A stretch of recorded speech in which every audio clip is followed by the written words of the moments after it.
Because of the way most Christians have been taught to think about demons, there's angels, there's demons, and then there's God, and that's pretty much the spiritual world.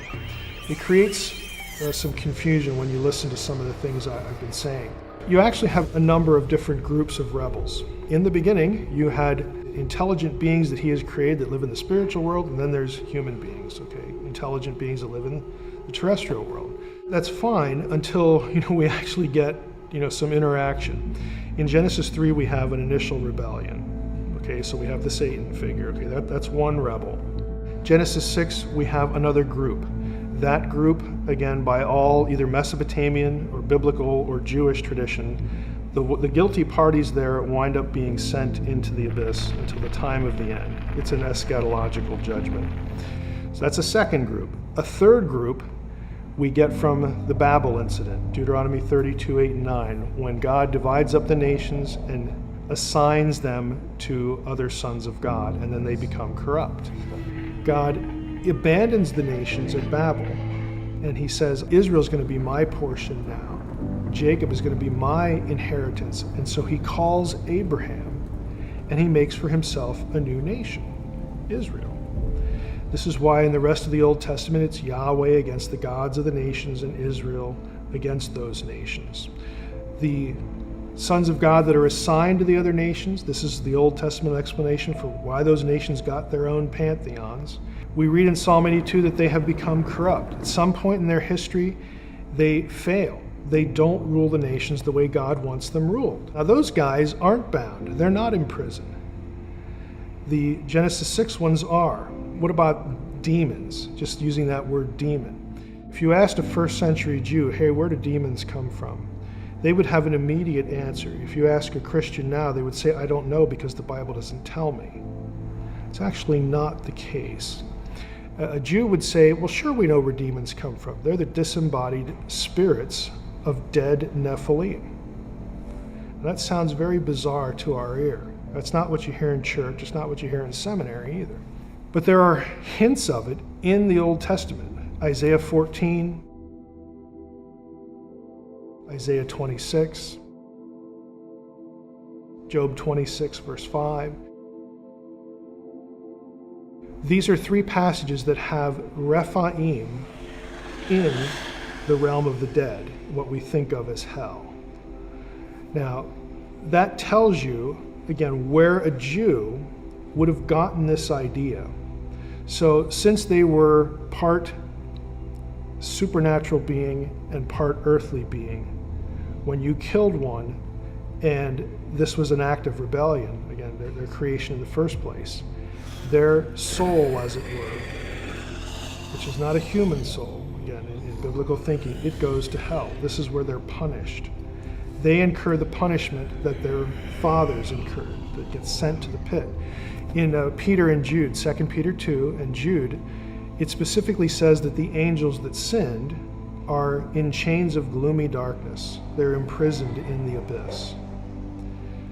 There is no other sin in the Old Testament, angels plural, that you can point to answer the question, what are Peter and Jude talking about? There is no other possibility other than Genesis 6. A lot of people think, well, there was this great cataclysmic rebellion before creation, and Satan used to control the earth, and then he rebelled, and then he became bad, and then he went to the Garden of Eden and all. This whole idea about a satanic rebellion before Adam and Eve, you will never find that in any verse in the Bible. But that's part of Christian tradition that's been passed down.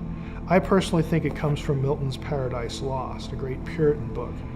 But you will not find it in a single passage in the Bible. The closest you get is Revelation 12, Michael, a third of the angels, okay? But if you read Revelation 12, that story is in conjunction with the first coming of the Messiah, not the Garden of Eden, not something before Eden. So there's no other thing you can look at in the Bible to explain what Peter and Jude are talking about as far as angels that sin winding up in hell. And this is really part of our fallen angel tradition in Christianity, but it has some of these extraneous elements kind of thrown into it.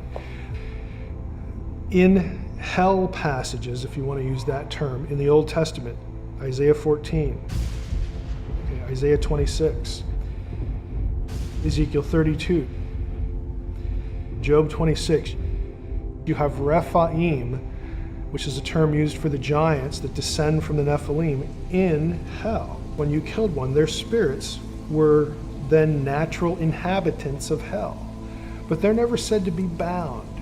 In fact, Jewish texts, and again, you get hints of this in the Bible too, can have them coming out and harassing people, perhaps seeking to possess bodies, demonic possession. I've just described 4 different rebellions, or 4 different groups, 4 different bad guys.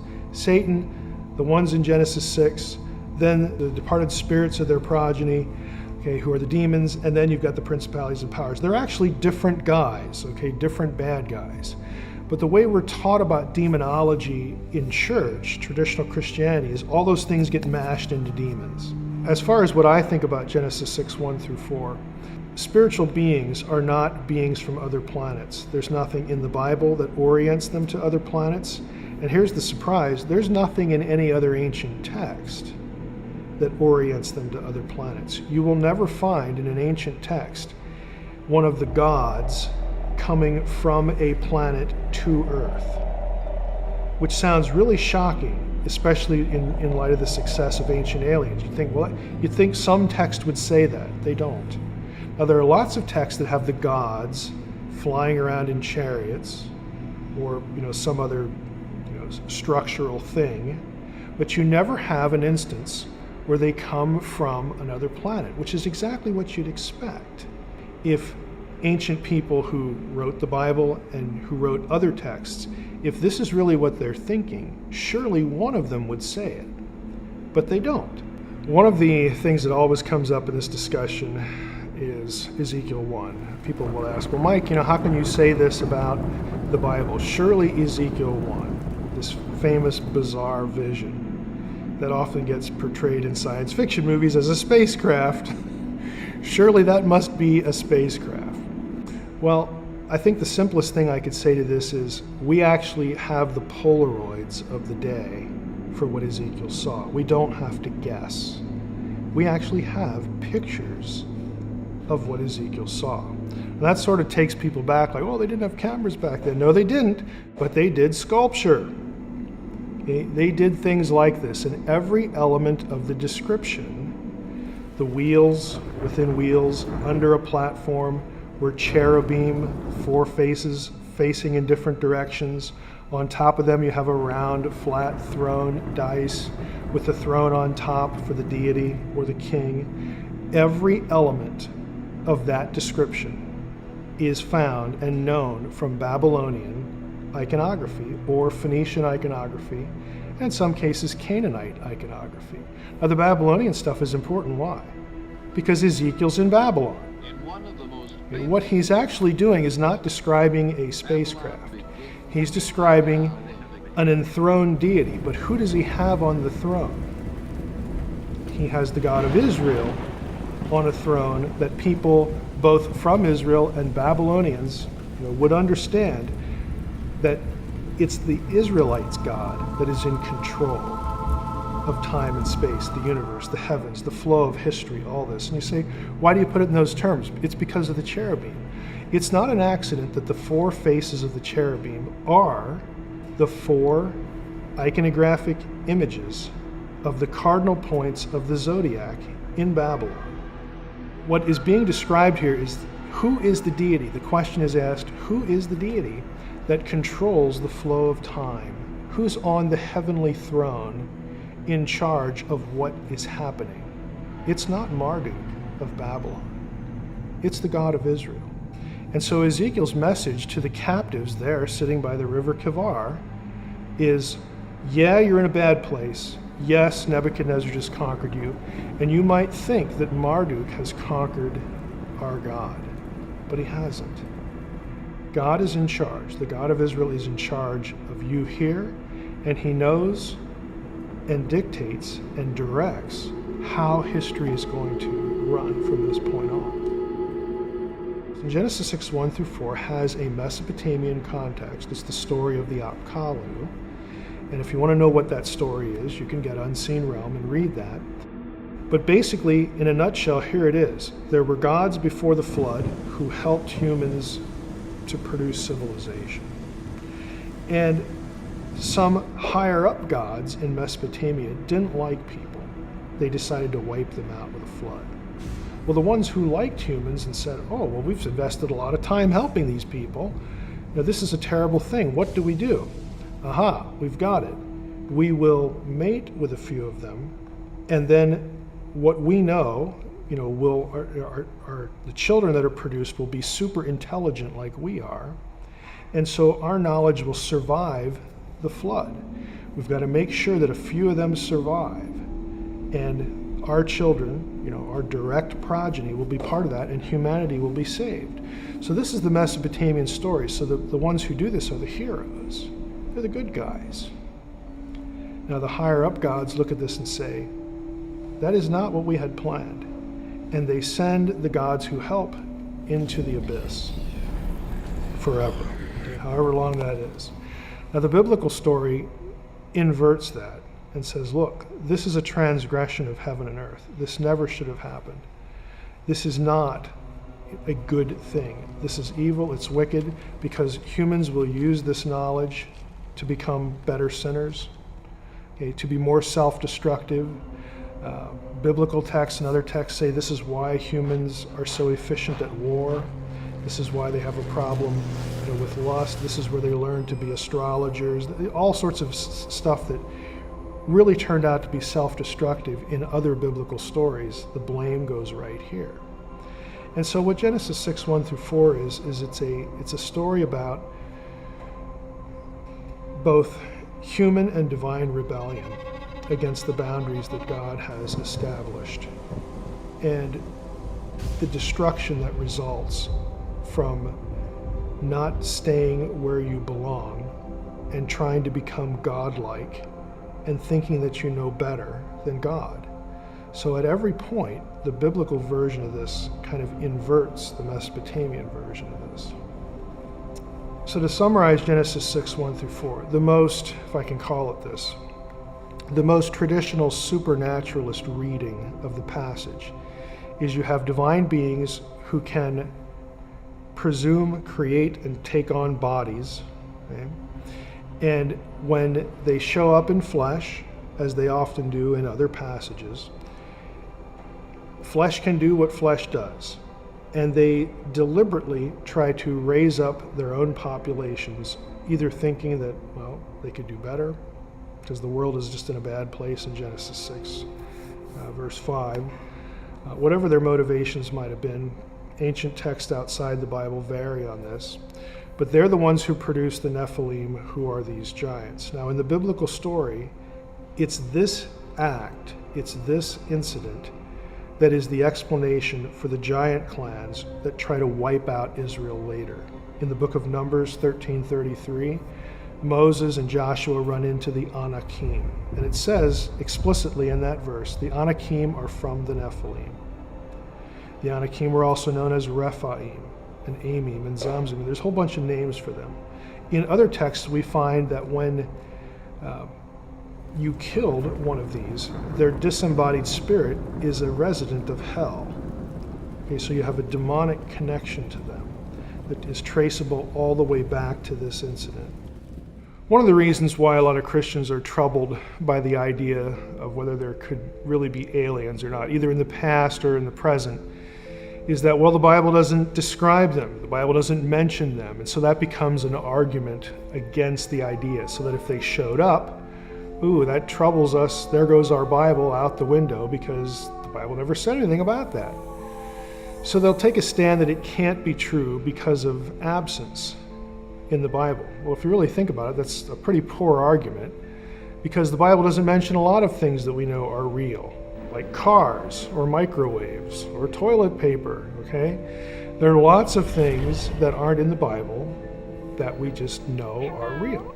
Another one is the image of God. If there are really aliens out there, then humanity is no longer unique. Now, when I put things that way, you can already tell that people are sort of predisposed to understanding human uniqueness and the image of God in a very particular way. They'll equate it with intelligence. To make the image of God any particular quality is a mistake, because not all human beings at all stages of their development, either pre-birth or in old age, have certain qualities that have historically been identified with the image in their fullness, or even equally. We'll notice in Genesis 1:26 that we have the wording there, "Let us create humankind in our image." In the very next verse, it switches to singular. So God created humankind in his image. Why do we have plurals mixed with singulars? Well, the reason is because God is speaking to people, beings, probably a better word, that are already there, individuals, intelligent beings. They're the sons of God from Job 38, that were there present at the foundation of the world. He announces his intention, let's create humankind. But when he actually does, only God is the creator. All the verbs are singular, all the pronouns are singular. Only God is the creator. So the plural language is important because he's referring to the members of the spiritual world, the heavenly host. He's bringing them into the conversation about imaging. Let us create humankind in or as our image. The plural's there because somehow God and us and them are connected in some way. And the way we're connected is we image him here, they image him in their world. We have the same creator, and we represent the same being, the same God, the same creator. But only God himself created either of us and the members of the spiritual world. And if you take that perspective, when you say, well, what if there is ET? So what? So what if we have intelligent alien life? That is not what imaging is. If there are extraterrestrials, they're not even in the equation. They're not even in the picture in Genesis 1. They would be created beings in biblical thinking, but they're not imagers. They're not members of the heavenly host. They're not humans. They are just intelligent beings that exist somewhere else that God happened to make. God doesn't have to tell us everything he does, everything he did or will do. And we're back to the whole, it's not in the Bible, so it can't be real kind of argument, which again is flawed. The Bible is not a record of everything that God has ever done or will do.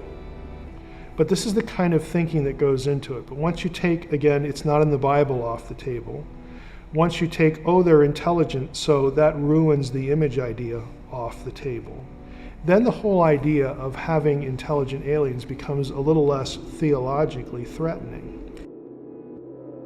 My view, personally, again, if we take off the table the nuts and bolts kind of discussions about, hey, could there be aliens or not, the academic discourse. If we take that off the table and we talk about the spiritual messaging elements, I think what's going on is we have intelligent beings, intelligent, non-human, divine, spiritual beings, whatever you want to call them, trying to control the language of spirituality. A lot of this sort of messaging and discussion really results in, for many people, and again, I think this is the goal of intelligent evil in this regard, redefining things like God. What does that word even mean? Who are we? What does it mean to be human? How did we get here? Who put us here? And what is our destiny? How do we have a relationship with this God? Have we offended him? Is there such a thing as sin or not? But I think the intelligent evil wants to control and redefine the terminology. They want God redefined as a transcendent extraterrestrial. They want Jesus redefined as a messenger from the transcendent extraterrestrial, or an extraterrestrial himself. They want the need of humanity not equated with sin, a solution for sin, but to evolve to be a transcendent being like they are. Think about it. If you had the same vocabulary that we use in religious discourse, God, Jesus, salvation, humanity, destiny, transcendence, glorification, heaven, all these things, but they all had different meanings that attached themselves to this whole extraterrestrial question. Well, guess what? You get to keep your Bible. We don't change any of the words. However, what the words mean is something different. This is something akin to, conceptually at least, when the Nachash, the serpent, walks up to Eve and says, "Hey, did God really say?" And then they have a conversation where Eve is misled or misdirected, led to process what God said in a different way. In our theological discussions of today, we almost let science fiction, and the ET thing is part of that, dictate the way we talk theology. Science fiction is like televangelism for the alien worldview. Again, we get to keep God, that inner urge to have something more transcendent than we are, that will give us a destiny, that has the solution to our problems. We get to keep all that if what we're talking about are extraterrestrials. Isn't that wonderful? It's all real. It's all true. But in doing so, in keeping it and having the language redefined, having the meaning of these terms altered, even slightly, we are embracing a non-gospel. We are embracing a different Christ. And I think that's actually the goal.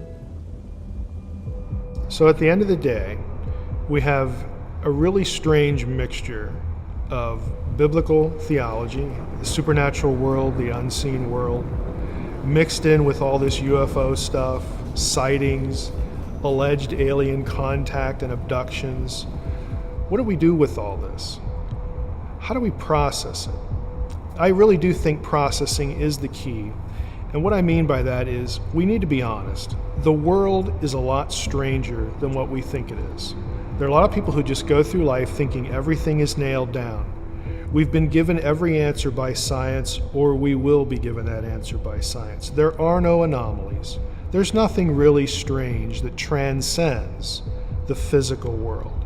We know that isn't true. There is a spiritual world. So what we need to do is be honest. The world is a strange place. There's a lot more going on than we might think. We need to just embrace that idea and then try to process what it is that people experience, what they see, in an honest way.